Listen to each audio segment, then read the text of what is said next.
So I want to try this interface to see if this would be a good way to go over SAT stuff with you. So what I got here is a page from a sample SAT test, math part. And so let's see what happens here. So problem 1 says if x minus 1 over 3 equals k and k equals 3, what is the value of x? So what I would do with that is I would write x minus 1 over 3 equals k, and then I would substitute the 3 in for k. X minus 1 over 3 equals 3. We'll cross multiply right to there. X minus 1 equals 9. Add 1 to both sides. X equals 10. That would be my answer, and that happens to be part D of this. In problem number 2, this one deals with imaginary numbers, I equals square root of minus 1, and they're asking for a sum of two mixed imaginary numbers, which are 7 plus 3i plus minus 8 plus 9i. So what we want to do here is to add the constant terms first. 7 plus minus 8 is minus 1. And then do the I terms. So 3i plus 9i is 12i. So my answer there is going to be minus 1 plus 12i, which happens to be the part A in this case. The third one says, on a Saturday afternoon, Armand sent M text messages each hour for 5 hours, and Tyrone sent P text messages each hour for 4 hours.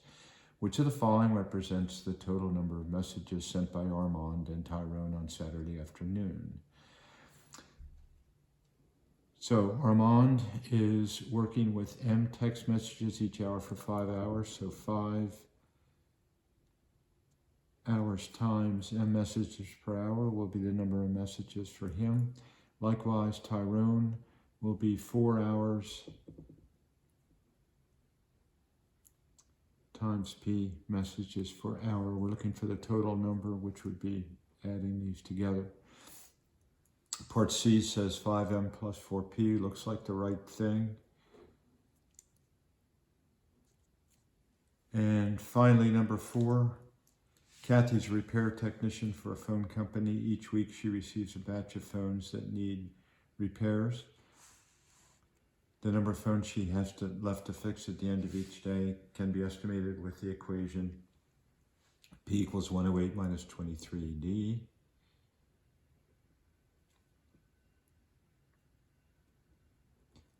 Where P is the number of phones left and D is the number of days she has worked that week.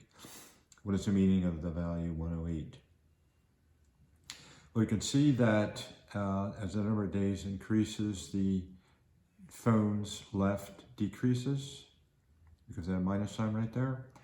If D is equal to 0, which means she hasn't started her week yet, we got 108. So it looks like that 108 is going to be the number of phones she has to do for the week, which said, part B says, Kathy starts each week with 108 phones to fix.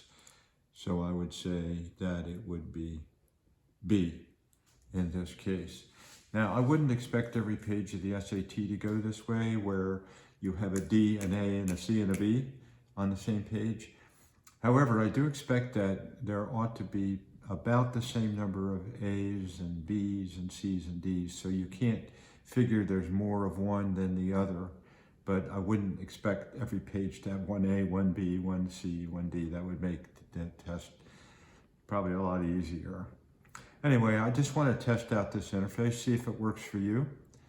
I think it works for me okay, and then we can take a look at some more problems together.